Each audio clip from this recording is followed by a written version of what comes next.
friend you can talk to, someone you chill with, a colleague, a sister, a friend, because that's what we're going to be doing here. And I am extremely excited for it. So, talking about friendship, nobody warns you how hard it is to make friends as an adult who is trying to figure out life, who is trying to make things make sense. And there you are, your friends are also busy, they're trying to make life happen, they're trying to, juggle all these things to make sure that life is good as an adult, responsibilities, and then you realize, but yeah, new friends are not coming, the old ones are busy. So right now, recently, I was thinking of the circle. If you are a Christian, you know that the Bible has, Jesus had a circle of friends, which we call disciples. He had 12 disciples, right? But even with the 12 disciples, he had inner circles. So he had the 3, and then, the circle continues. So I was thinking about the circle thing myself. I'm like, let's look at my circle. Let's see what I am working with. And I realized that there is no circle. There is literally no circle. It's just a few trees standing here and there, but completely no circle. So my idea is like, why is it different now to make friends as an adult? What is different now? What is harder now? And of course, we can blame it on the economy. We can blame it on jobs. We can blame it on marriage. We can blame it on, people traveling, people relocating. And yeah, that could work, but still, it doesn't make sense. I remember when I was a child, in school, I had every level of school, every level of education. I had a best friend because it was easy. It was super easy. You go to primary school, somehow you're going to sit next to a child that is going to give you a pen, a book, you interact, and friendship happened. And for me, my story was so easy because I didn't even remember trying. It was so easy. Everything just felt like, this is just how it happened. So in my delusion, I basically thought this is going to be the theme of how friendship will work. I'll somehow meet someone, we'll interact, we'll connect, and things happen. So it did not work like that. It completely shifted. So when I became an adult, and recently while I was thinking about it, I was talking to a friend about it, and we were just talking about friendship. We're like, have you talked to this person? Have you talked to this person? And you realize you've not talked to people in a very long time. I don't know if that still makes you friend, but yeah, you're still friends either way though. So in my opinion, I think it's harder to become friends now, because the question is, what is it making it hard? Is it because we don't want to be friends? Are we not trying enough? Like what is not adding up? But then it's also crazy because friendship as a young person, as a child, as someone who is still very young and is not an adult yet, it's easy because there are no dynamics to it. You just meet a friend, you meet a person, you interact, you play together, you jazz, you connect, and it's as easy as that. But as time goes by, as you get to adulting and all of the responsibilities you have around, it gets tough, it gets different, because now you have to be intentional. Now you have to think about compatibility. Now you have to think about, does the lifestyle match my lifestyle? Now you have to think about all of those things, which for me, I feel like, I don't know. I feel like it's a lot of work. That's why I think we actually don't want to make friends as an adult, which is controversial, but to think about it closely, I keep telling my friends that for me to be friends, it's just completely vibes.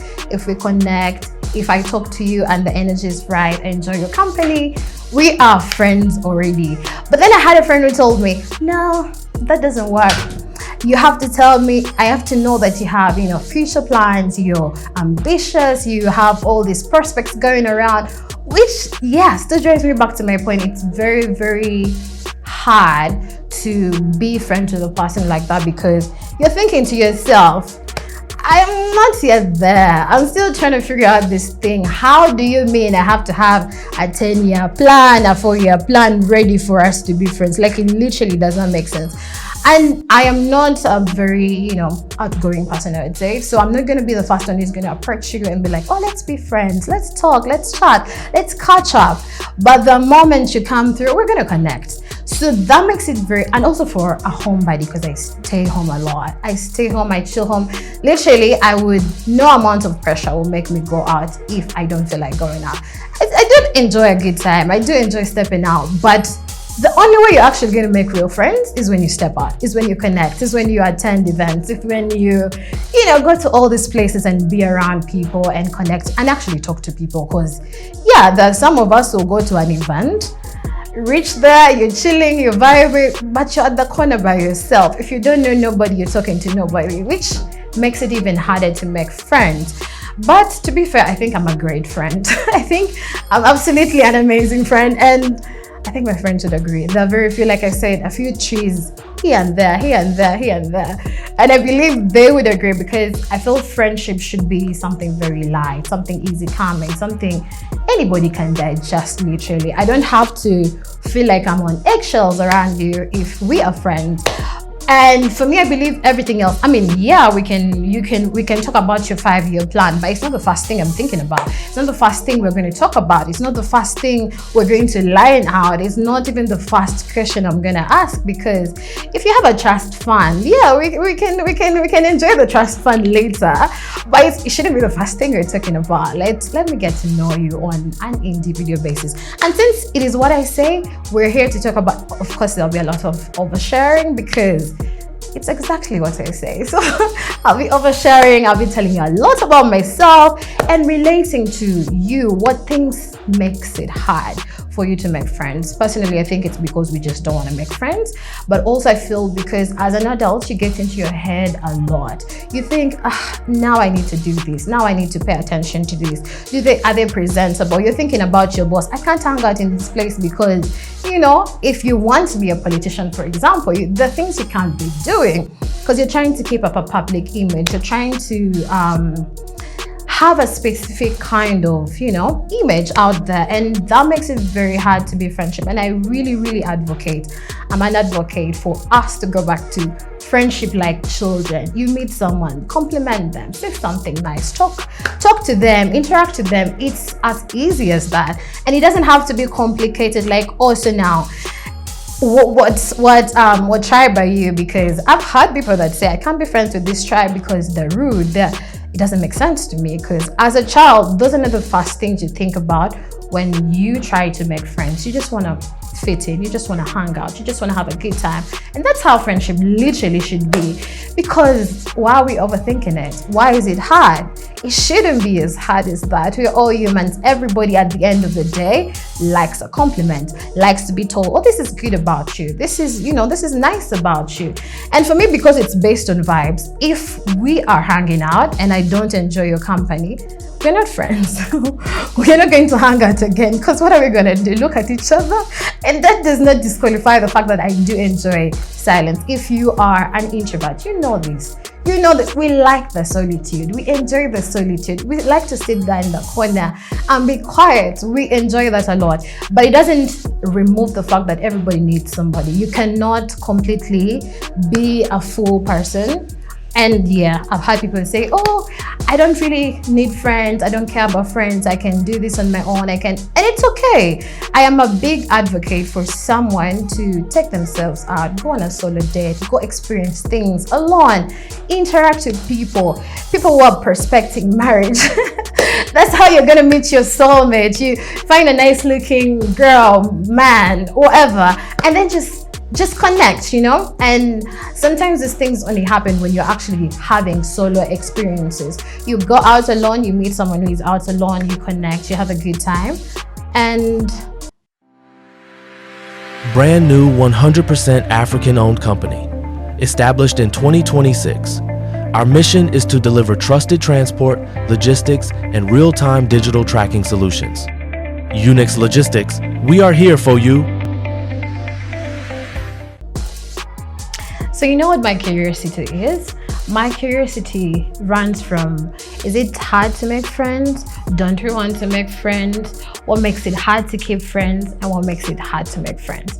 And me, personally, I'm a very picky person when it comes to making. Okay, I'm not that picky, because I said it's vibes really. So if the vibes don't click, that's where my pickiness starts. And everything else can follow, right? So it's as simple as that.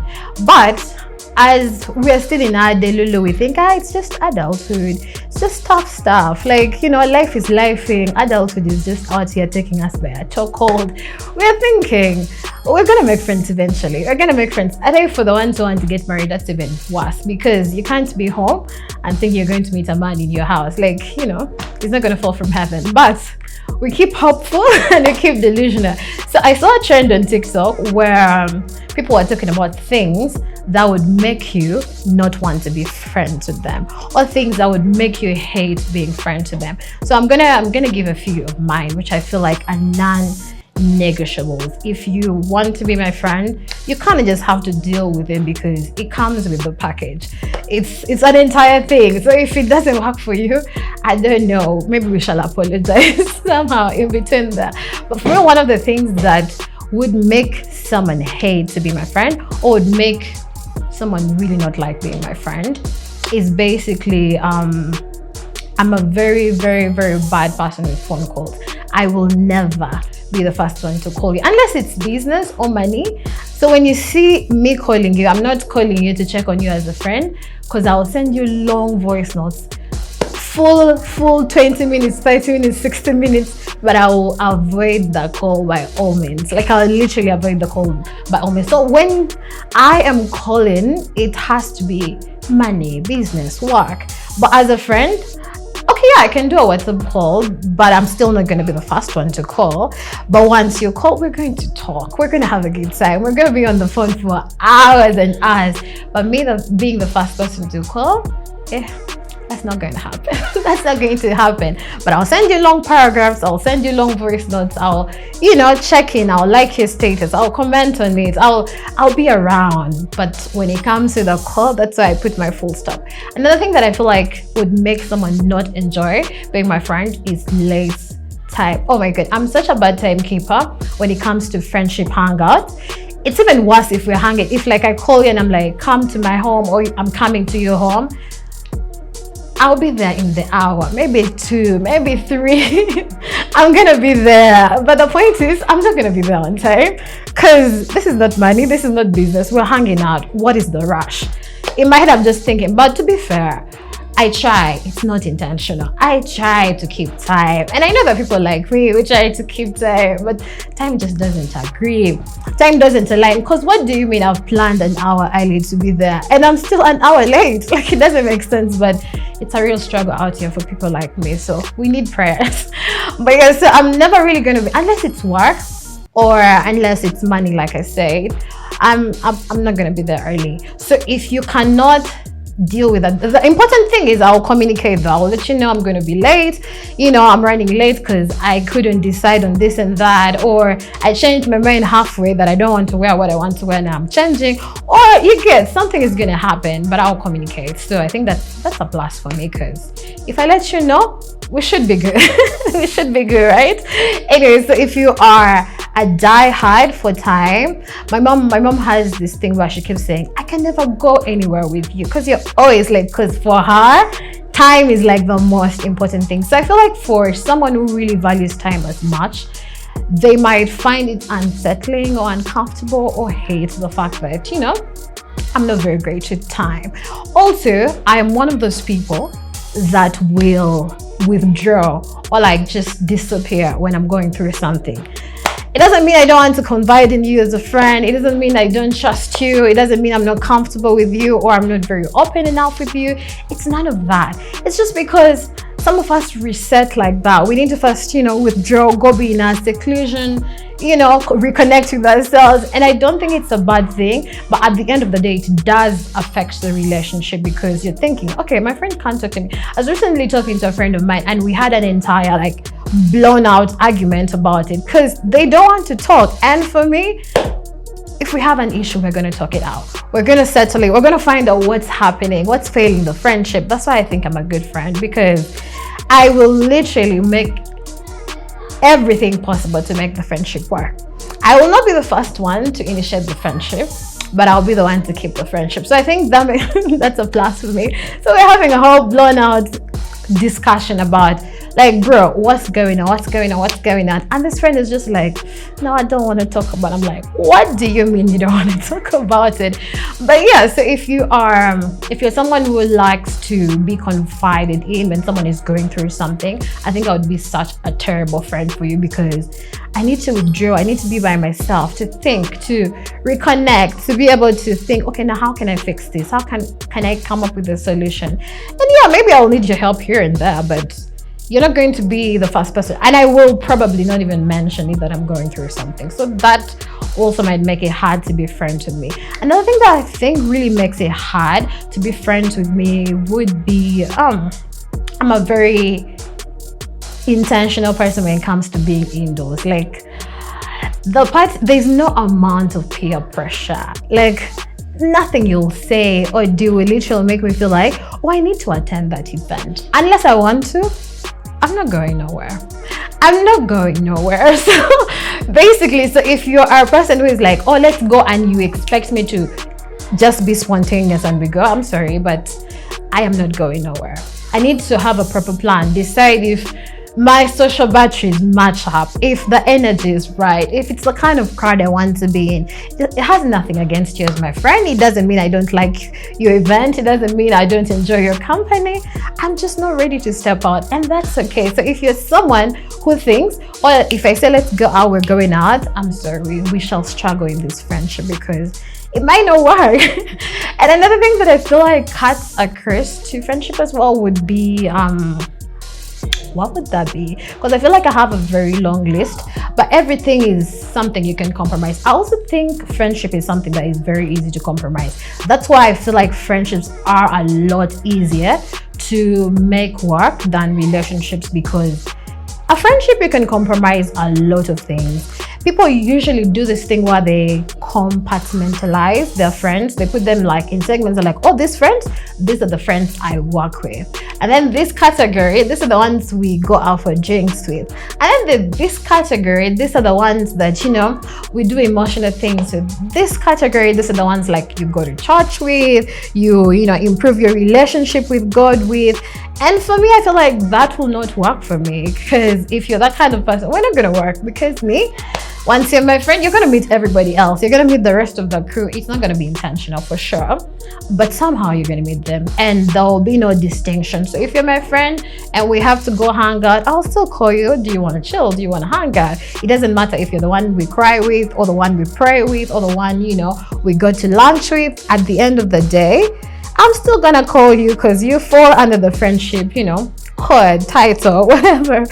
And then I think last, which I don't think is really the absolute last, but yeah, so the absolute last is, if you're not for vibes, then I don't know, because my entire friendship starts with vibes. If you're a good energy person, because I'm a reciprocator, I'll reciprocate your energy, your vibes. So if you're good vibes, you're gonna have good vibes from me. And yeah, so tell me what you relate to from my list. What do you think is something that will make people not enjoy being friends with you, or will not enjoy your company as a friend?